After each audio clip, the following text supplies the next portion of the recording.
Eto mga bossing, matapos nga po ang isang malagim at kalunos-lunos na sinapit sa round 3 nitong si Isaac Abilar, nang matamaan nga po ito ng isang rumagasak at galing pa sa pangkalawakang left hook mula sa ating pambato na si dating WBC Featherweight World Champion Mark Magnifico Magsayo, na pagkatapos nga po nitong wasakin ang pambato ng Mexico, na nakapanayam naman sa Play It Try TV ang ating pambato na si Mark Magsayo kasama ang kanyang coach na si Marvin Sumudio, na ayon nga dito sa ating pambato mga bossing, na naramdaman nga raw niya ang kanyang komportable sa timbang, ang 130 pounds o junior lightweight, na hindi nga raw ito napipiga sa naturang dibisyon at nakuha ang tamang timbang na walang kahirap-hirap. Kaya naman ay nasa dibisyon nga raw na ito ang tamang lakas ni Mark Magsayo. Habang isang napakagutom na Leon naman ang nag-aabang kay Mark Magsayo sa dibisyon na ito. Ito'y walang iba kundi ang maitim na tao na si WBC Super Featherweight World Champion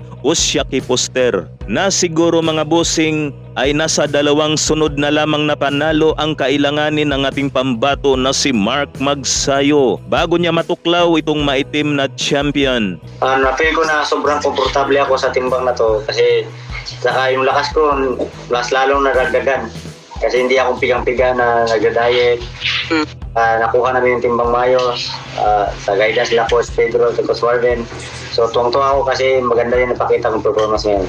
Samantala mga bossing, isingit ko lamang ito saglit na may magandang balita nga po sa ating ginawang content tungkol ito sa ating pagtulong sa vlogger na si Toto Sports, na ayon nga sa asawa nitong si Toto Sports ay umabot na nga raw ng 3,000 mahigit ang nagpadala sa kanilang GCash, at sana madagdagan pa yan mga bossing. Nataos puso nga po tayong nagpapasalamat sa mga taong may maganda ang kalooban. Kaya naman ang itaas na po ang magbalik sa inyo na may busilak na kalooban. Sa kabilang dako naman mga bossing, Cuadro Alas, it's my boy, may panibagong tirada nga po ito sa kanyang latest post na laos na daw ako, sabay umiiyak na emoji. Wala pa akong laban pero bakit lagi nyo akong pinag-usapan? Ganun naman talaga sa pagiging vlogger mga bossing, kung sino ang buksingero ang pinakamatunog at laging pinag-uusapan ay siya naman ang laging kinokontent. So ayan lamang mga bossing, hanggang dito na lang. Maraming salamat po.